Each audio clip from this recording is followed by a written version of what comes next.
At long last, Wave 2 for the Mario Kart 8 Deluxe Booster Pass is upon us. Along with a brand new track, 7 classics return with some noticeable differences from their past appearances that we spotted from the teaser trailer and related content. And you know what that means. It's time to check out what the analysis machine found. So let's drive straight in.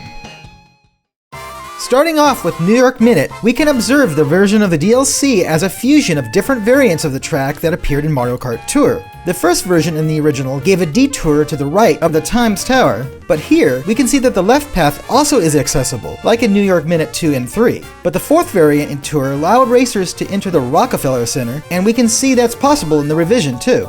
Next, on certain street portions of the race, stationary yellow taxis from the Green Shell Taxi Company occupy the road like in Tour. These taxis were occasionally seen out of bounds or acting as a wall before, but never placed as obstacles in your lane.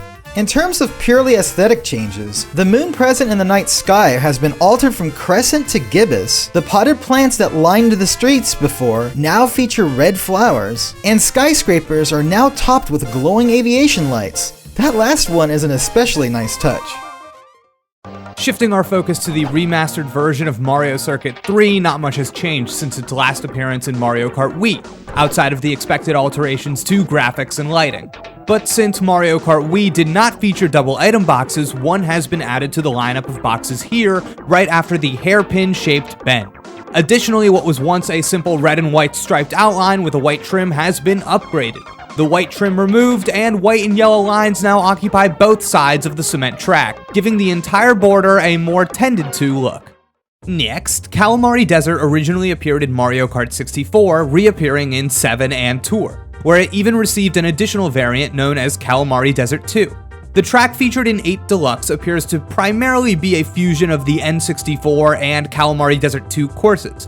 The indications of this are that, like in those, you can drive alongside the railroad thanks to the fence that is missing on the left side. New elements to the track include a banner at the entrance to the course's large tunnel, and 2 item boxes spinning on both sides of the tracks. Turning our analysis to Kalimari Desert's signature train, the version that appears here consists of an engine, coal car, 2 standard cars, and a caboose, making it the same as the shorter version that appears in Mario Kart Tour, rather than the full-sized version from Mario Kart 64. And lastly, gazing towards the sky will reveal a newly added condor circling above. Though Kalimari Desert did originate in a Nintendo 64 game, this is not the same creature as Klepto the Condor from Super Mario 64. Next, everything's coming up wah, thanks to the Waluigi Pinball track making its remastered return. Wonderful! With a fresh neon bloom effect on the lights and the indelible chaos of the course's namesake, Waluigi Pinball has never looked better.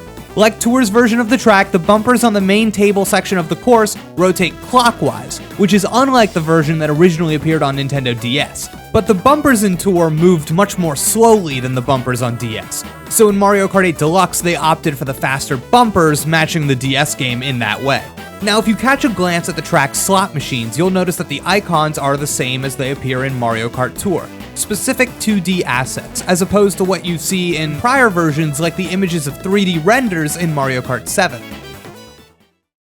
Our next track is Sydney's Sprint. Graphically, this course is very similar to what we've seen in Mario Kart Tour, with some lighting improvements overall, but not much else. Why oversimplified grass? Why? Fortunately, the gameplay is where this track really shines. It seems to feature a potpourri of elements from different Tour variants and some new areas. Trick ramps are positioned under the Sydney Harbour Bridge, much like in Sydney Sprint 2T, which is cool. But a bigger surprise is what could be a new shortcut going through 5 standing stones in this added area that seems to be a nod to the Barangaroo Reserve. There's even a whole new ramp onto the Sydney Harbour Commute passenger ferry by the Sydney Opera House. Crikey!